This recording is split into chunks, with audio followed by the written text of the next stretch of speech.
do you like experience a lot of sensory overload? How does that play out? And when sometimes, how do you overcome some of the challenges, especially when you are frequent like speakers, Mhm. bright lights and all those things and, loud noises.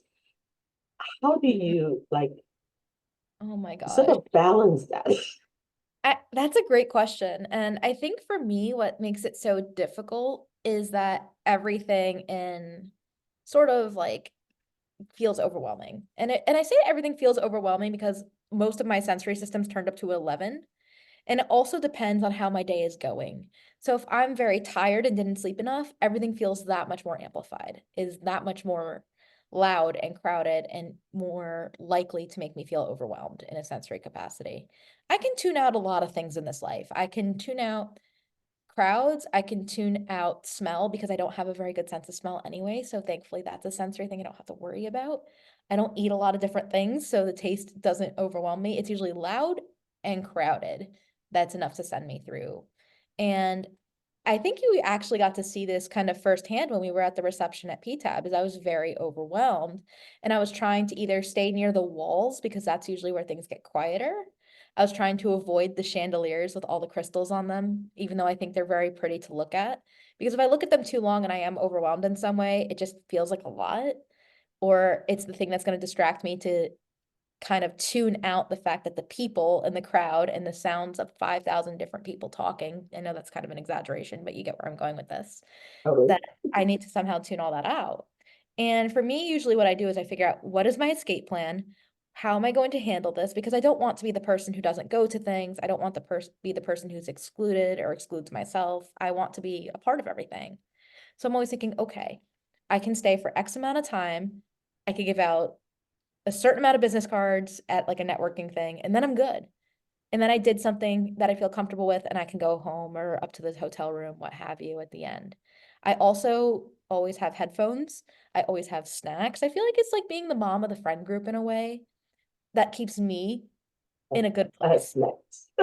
I have snacks too. I have snacks too. So these were in my airport bag. They're gummy worms. Oh, really? I have the mochi rice nuggets, the crispy Yeah, crunch from Trader I always Joe's. pick up something in the airport, even though I have protein bars and actual snacks.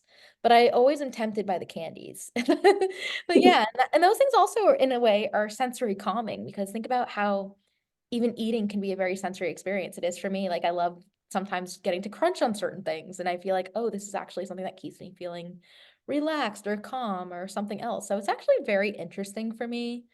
And I am learning to do better at advocating for myself when things feel like too much. But I try to rest when I can, and I try to spend time with people that I love and enjoy outside of what I do.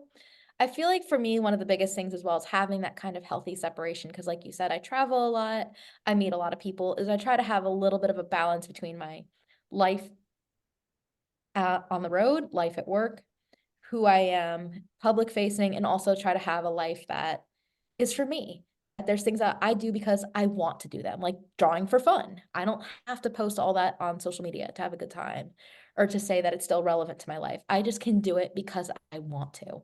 I don't have to monetize every hobby that I have. I can do things simply because it brings me joy. So, what I've been trying to do more of, especially from a sensory and just overwhelmed perspective, is bring more joy into my life, which means I got back into collecting Pokemon cards again. I play more video games. I read more books. I do more drawing and trying to take up a different painting project now and again. I'm always trying to do something to keep myself happy, to bring joy back into my life wherever I can. And it doesn't always mean I have to be sociable to get that joy. And I know a lot of people feed off of socializing. I am someone who enjoys it from time to time, and other times just end up completely exhausted.